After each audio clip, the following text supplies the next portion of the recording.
among the people for God, for God's Word, and I would even say for a deeper knowledge of God's Word, and even a seeking for something higher related to God's eternal purpose.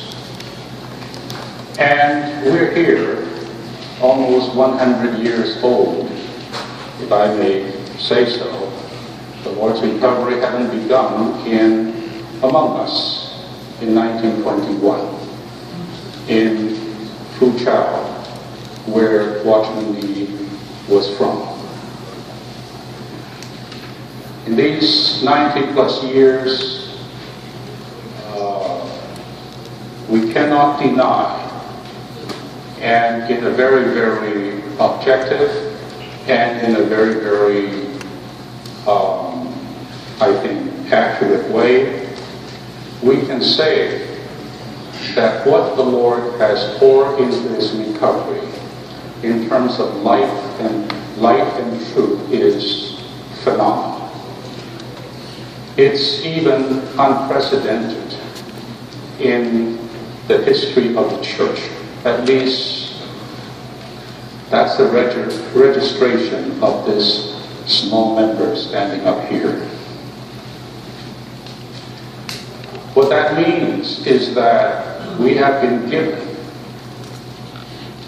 we have inherited the ministry that we have received is one that the whole world needs, that all of God's children needs. And so our dear brother Lee, when he was alive, would say something like this, that I'm not here merely just for the increase. You know what I mean, the numeric increase. Not that he was not for that. He said he was not here merely for that. He said, my burden is to feed all of God's hungry children with the riches in His Word. And I would say, brothers and sisters, besides seeking the Lord, pursuing Christ, to be constituted with these wonderful things, our greatest obligation is right there. And that is today, we find ourselves possessing the only cargo, the only goods. And that's a very proud statement. To some, maybe even arrogant. But I do not say that with that spirit whatsoever. I speak this honestly, but I say this also with conviction. So, my dear brothers and sisters in the Lord's recovery, today, our commission, the burden of this commission, is heavier than ever before. And that is to spread, and propagate, and teach this ministry everywhere. And the thing is that there is a desire, there is a hunger all over this earth for this bread, for this food. Now, why am I talking about this? I'm saying this to let us know that indeed the world is open and the field of labor is vast.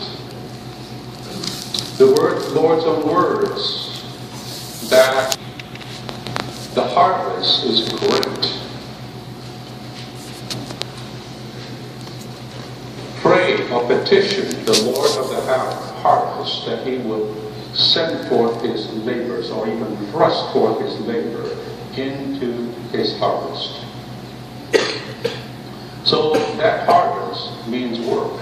That harvest means labor. That harvest means much service required, both in the work of the Lord and in churches, for sure. All the way to our home meetings, all the way to our personal contact with people. This is our commission. And there's much work to do.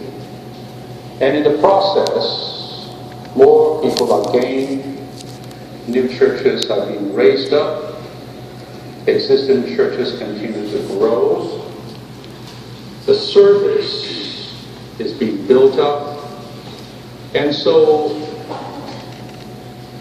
in all of this, we need some help. We need some principles. We need some life principles and guidelines to help us in our service. Lest we veer, lest we go astray, lest we, as we will see in this message, unconsciously commit the iniquity of the sanctuary.